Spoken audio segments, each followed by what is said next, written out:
Students, myself Yogendra Tyagi. Today we will discuss chapter 9 Simple and Compound Interest. Student, आज हम कुछ important question यहाँ पर discuss कर रहे हैं। कल जो हमने एक वीडियो आपको भेजी थी या कल हमने जो वीडियो में डिस्कस किया था उसमें एक क्वेश्चन था कि कोई मनी है जिसका 5% 2 ईयर में सिंपल और कंपाउंड इंटरेस्ट का जो डिफरेंस है वो 100 रुपीज़ हो जाता है। वो सम या वो मनी क्या है, प्रिंसिपल क्या है, वो हमें फाइंड करना था। तो वो वीडियो में हमने सिंपल इंटरेस्ट फाइंड किया था student 10x upon 100। Amount compound interest find करने के लिए हमने अमाउंट फाइंड किया था और अमाउंट ये था student.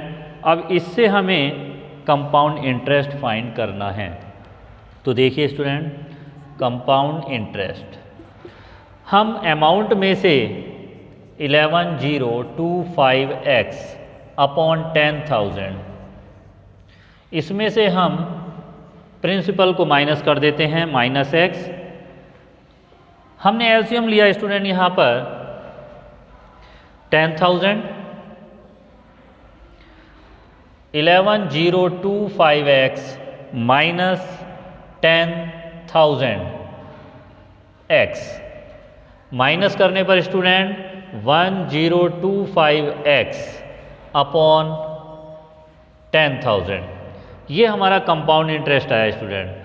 According to question simple interest and compound interest का जो डिफरेंस है वो 100 रुपीज़ है। तो इसी से हमें सम ऑफ मनी फाइंड करना है। करें student. So student, ATQ according to question compound interest and simple interest का डिफरेंस है यहाँ पर 100। यहाँ भी देखिए स्टूडेंट, हमने इसको सिंप्लीफाई कर रहे हैं। हम एलसीएम हमने 10,000 ले लिया और ये हो गया 1025x माइनस 100 से जब हमने इसको डिवाइड किया तो 100 और 100 को 10 से मल्टीप्लाई करने पर 1000x आ गया यहाँ पर इक्वल टू 100। 1025 में से आप सब्ट्रैक्ट करें 1000 तो स्टूडेंट यहाँ पर आएगा 25x upon 10,000 equal to 100। Cross multiply किया स्टूडेंट, देखिए यहाँ पर 25x equal to 10,000 multiply 100 x equal to 10,000 into 100 upon 25। 25 1 जा 25, 4 जा 100, x equal to 40,000। So student देखिए यहाँ पर हमने सम ऑफ मनी जो हमें फाइंड करनी थी कि जो प्रिंसिपल है, जो अमाउंट है शुरू में वो क्या है, वो हमने यहाँ पर फाइंड किया 40,000 रुपीज़ हैं। और 40,000 रुपीज़ का 2 इयर्स का 5% के रेट पर जो सिंपल इंटरेस्ट और कंपाउंड इंटरेस्ट है उसका डिफरेंस 100 रुपीज़ है। क्लियर हो गया स्टूडेंट। अब हम डिस्कस करते हैं नेक्स्ट क्वेश्चन।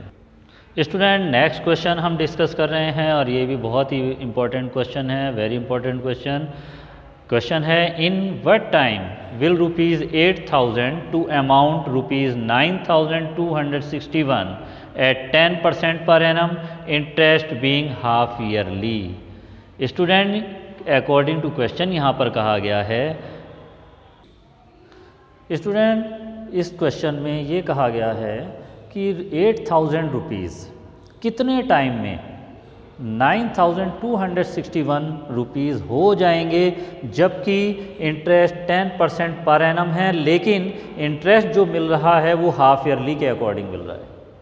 तो चलिए देखिए यहाँ पर क्वेश्चन में ये कह रहे हैं 8,000 रुपीज़ कितने टाइम में 9,261 हो जाएंगे।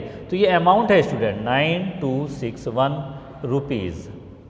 प्रिंसिपल रुपीज़ है 8,000 और रेट है 10% पर एनम और ये हो जाएगा 5% हाफ ईयरली।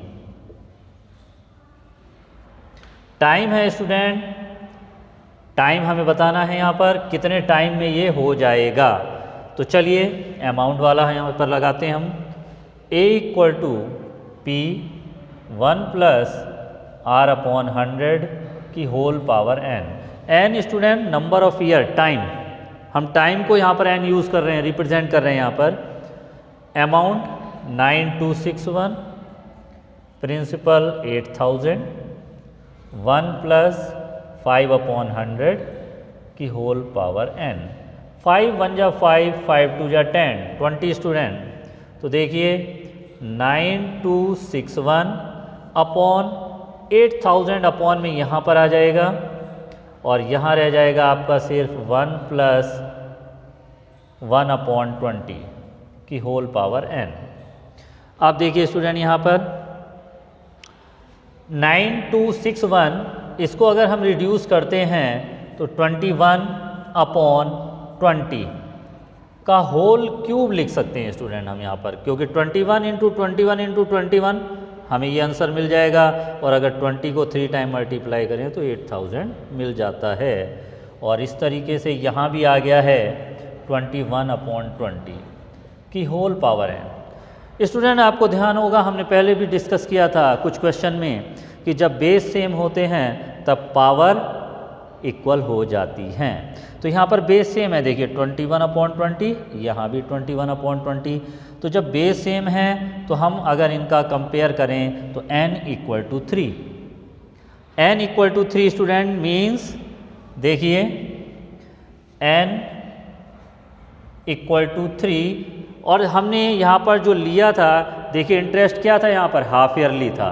तो इसका मतलब यहाँ पर 3 हाफ ईयरली बन रही हैं स्टूडेंट, और 3 हाफ ईयरली का मतलब है कि जो टाइम हुआ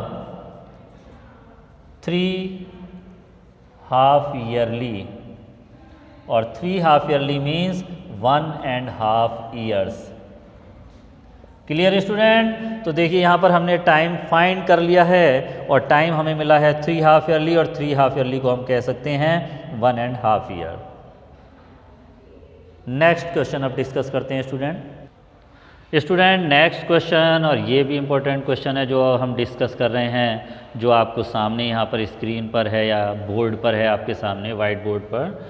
at what rate percent per annum will ₹8100 amount to ₹12,100 in 2 year, interest compounded yearly। According to question यहाँ पर स्टूडेंट हमें रेट फाइंड करना है, जबकि मनी 8100 है जो कि अमाउंट बन जाता है 12,100 2 साल में। तो हमें रेट ऑफ इंटरेस्ट फाइंड करना है कि किस रेट ऑफ इंटरेस्ट पर ये मनी इतना अमाउंट बन जाती है। फॉर्मूला सेम वही यूज़ होगा स्टूडेंट। यहाँ पर देखिए A equal to P 1 plus R upon 100 की whole power n। Amount 12100 8100 1 plus student rate ही हमें फाइंड करना है R, टाइम दिया हुआ है यहाँ पर 2 year. 121 upon 8100 equal to 1 plus R upon 100 की होल पावर 2।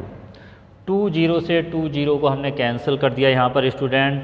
अब बचा है हमारे पास 121 अपॉन 81, और इसको हम नोट कर सकते हैं 11 अपॉन 9 का whole square equal to 1 plus R upon 100 की होल पावर 2।